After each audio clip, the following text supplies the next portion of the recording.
अपनी कुलदेवी को खुश करने के लिए, उनसे सब कुछ प्राप्त करने के लिए एक मुद्रा आज मैं आपको बताऊंगी। जब आप ध्यान करें, साधना करें, पूजा करें, तो उस मुद्रा को धारण करके, उस मुद्रा में रह करके आप देवी की स्तुति करें।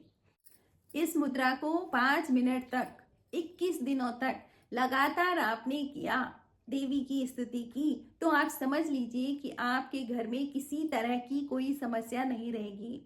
हमारे जीवन में मुद्राओं की बहुत बड़ी महत्व होता है। तो इसी तरह से माँ भगवती की स्तुति करने के लिए मुद्रा का बहुत ज्यादा महत्व है कि कौन सी मुद्रा, शंकर भगवान की स्तुति में कौन सी मुद्रा। तो एक मुद्रा मैं आज आपको ऐसी बताऊंगी कि उस मुद्रा की में रह करके अगर आपने 5 मिनट हर रोज 21 दिन तक देवी का ध्यान किया, स्तुति की, तो आप समझ लीजिए कोई समस्या घर में बचेगी ही नहीं। जय श्री राम दोस्तों। तो दोस्तों, आज का मेरा वीडियो है कि देवी माँ को प्रसन्न करने के लिए कौन सी मुद्रा में भक्ति करें। तो दोस्तों, मुद्राएं हमारे जीवन में बहुत महत्व रखती हैं। आपको अगर आप गुस्सा हो रखे हो और आप भले ही अपने गुस्से में भी आप किसी को खाना सर्व कर रहे हैं, तो आपकी भाव भंगिमा और आपकी मुद्रा से सामने वाला पहचान जाएगा कि आपको गुस्सा आ रखा है। तो ये मुद्राएं जो हमें नहीं पता, लेकिन वो अपने आप आ जाती हैं। जिससे भीतर के भाव होते हैं ना, वैसे आपकी यहाँ चेहरे पे मुद्राएं आ जाती हैं। तो अगर माँ भगवती से हम बहुत प्रेम से वो उस मुद्रा में जो मैं आज आपको बताऊंगी उसमें रह करके कुलदेवी की पूजा करेंगे, तो आपके कोई भी कष्ट बचेंगे नहीं। फिर माँ इतनी जल्दी प्रसन्न होती है। तो दोस्तों, शुरू करते हैं आज का वीडियो। दोस्तों, कुल देवी हमारी माँ की तरह होती है और माँ गुस्सा तो होती है, लेकिन गुस्से में भी कभी अपने बच्चे का बुरा नहीं करती है। तो आप जितना दृढ़ आपका विश्वास होगा, तो माँ अगर नाराज हो भी गई है तो भी आपका कभी अनिष्ट नहीं कर सकती, क्योंकि वो कुल देवी है, वो आपकी माँ स्वरूपा है। तो आजकल क्या है कि कमाने के लिए सभी लोग घर से बाहर जाते हैं और बाहर इतने बिजी हो जाते हैं कि वो अपनी कुलदेवी को भी भूल जाते हैं। कुछ लोग तो ऐसे हैं जो कई वर्षों पहले ही बाहर गए थे, तो उनको पता भी नहीं है कि हमारी कोई कुलदेवी है।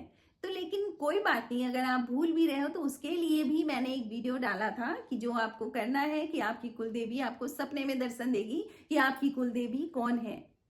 कुलदेवी यदि आपकी नाराज हो गई है, क्योंकि नाराज होने का हक तो सभी को है ना, जो वो चाहती हैं आप वैसा नहीं कर रहे हैं, आप गलत काम कर रहे हैं, वो चाहती हैं आप गलत काम ना करें, तो इसलिए वो नाराज हो रही हैं। लेकिन जब कुलदेवी नाराज होती हैं तो उनका एक असर आप पर जरूर होता है कि आपके मुख्य द्वार के दाहिनी ओर को, दाहिनी बाहर जाते हुए दाई तरफ, अंदर आते हुए बाई तरफ, ऊपर चौखट पे कुलदेवी का स्थान होता है।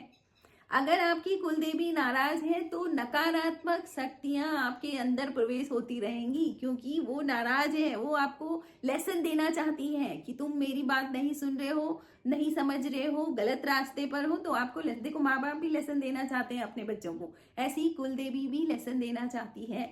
तो वहां पर आपको वहां से पूरी नकारात्मक एनर्जी आपके घर में आती रहेगी, और जब आपके घर में नकारात्मक एनर्जी आएंगी तो फिर अच्छा तो हो ही नहीं सकता है ना। वो एनर्जी जो नुकसान करने वाली है वो आपका भला कैसे करेगी। लेकिन यदि आप कुलदेवी आपसे खुश है ना, तो आपके मुख्य द्वार की चौखट पर आपकी देवी का निवास है।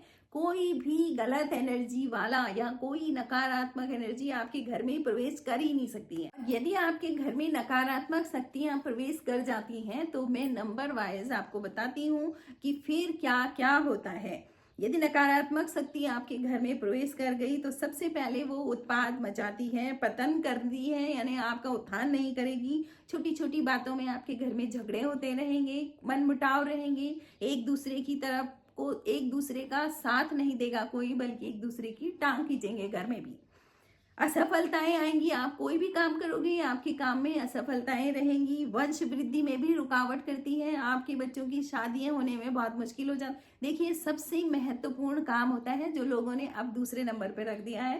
पहले नंबर पर लोगों ने पैसा कमाना रख दिया है, लेकिन पहले नंबर पर वंश वृद्धि होनी चाहिए। आपके बच्चों की समय से शादी होनी चाहिए। लेकिन यदि कुलदेवी नाराज है तो आप चाहते हुए भी ये काम नहीं कर सकते हो। संतान उत्पत्ति में बाधा, अगर बच्चों की शादी समय पर हो भी गई है तो संतान उत्पत्ति में बाधा आएगी, संतान नहीं होगी, परेशान हो जाएंगे।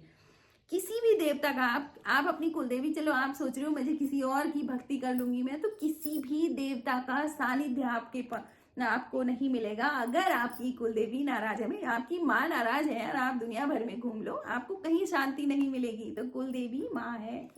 अच्छा, कुलदेवी की पूजा देवी रूप में, शक्ति रूप में करने से सबसे बढ़िया है कि कुलदेवी की पूजा माँ के रूप में करें। अगर आप शक्ति रूप में उनको बुलाते हैं तो आपकी परीक्षाएं भी हो सकती हैं, लेकिन अगर आपने माँ के रूप में कुलदेवी की पूजा की है तो आपकी कोई परीक्षा नहीं होगी, समझ लो आप, है ना। तो कुलदेवी की पूजा किस रूप में करें? माँ के रूप में। सबसे पहले आपने अपने मंदिर में जहाँ पर आप बैठते हैं पूजा के लिए, वहां पर एक आसन बिछाना है। आसन पीले रंग का या लाल रंग का होना चाहिए। अब आपको बैठना है मुद्रा में, पद्मासन में, और अपने हाथ की ये जो तर्जनी है, तर्जनी को अपने अंगूठे की पहली फिंगर पर, ये ध्यान से देखो आप, तर्जनी को अंगूठे की पहली फिंगर पर, और अनामिका जिस पर आप रिंग फिंगर है ना, रिंग फिंगर को अपनी अंगूठे के टिप पर, ऐसे, ये वाली मुद्रा। ऐसे ही दूसरे हाथ से तर्जनी को इस पर और अनामिका को अंगूठे की टिप पर, ये मुद्रा हो गई। इस मुद्रा में बैठ करके आपको 5 मिनट तक बैठना है और माता की स्तुति करनी है, माता को महसूस करना है। और इस हाथ को आपको घुटनों में नहीं रखना है, इस हाथ को आपको बिल्कुल सामने रखना है ऐसे, और इस मुद्रा में आपने माँ भगवती की पूजा करनी है। तो जब आप पूजा करेंगे ऐसे करके 21 दिन का आप अनुष्ठान करेंगे, 5 मिनट तक इस मुद्रा में माँ भगवती की पूजा करेंगे, तो फिर होगा क्या? सबसे पहला असर आपके दिमाग पर होगा, आपकी पॉजिटिविटी बढ़ेगी, आपकी याददाश्त बढ़ेगी। तो पहला असर आपके दिमाग पर, माइंड पर होता है। इस मुद्रा में एक विशेष नाड़ी, जो सुषुम्ना नाड़ी है, वो जागृत होगी, उस पर असर आएगा। और इसको 41 दिन तक भी कर सकते हो आप, 21 दिन तक कर सकते हो। 3 या 5 मिनट की ये मुद्रा है, इसको लगा करके आप माँ भगवती को प्रसन्न कर सकते हो। और फिर जब आपकी पूजा पूरी हो जाए तो माँ भगवती को भोग जरूर दें। किसी भी देवता की आप पूजा करते हैं तो उसके बाद भोग अगर आपने भोग नहीं दिया तो आपकी पूजा अधूरी है। तो भोग में आप क्या करते हैं, एक बतासे पर 2 लौंग रखकर कपूर में उसको जला दें।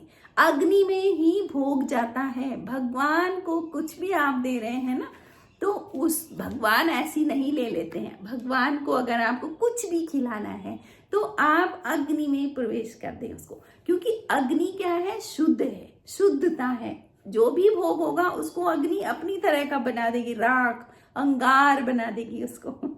तो इसलिए अग्नि में शुद्धता होती है और अग्नि के द्वारा ही भगवान तक भोग पहुंचता है।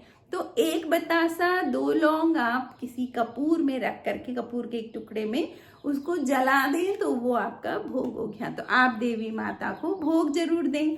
और इस तरह से आपको बहुत बहुत शुभकामनाएं नवरात्रों की और रामनवमी की। आप सब लोग अपनी भक्ति में लगे रहें। Thank you for watching.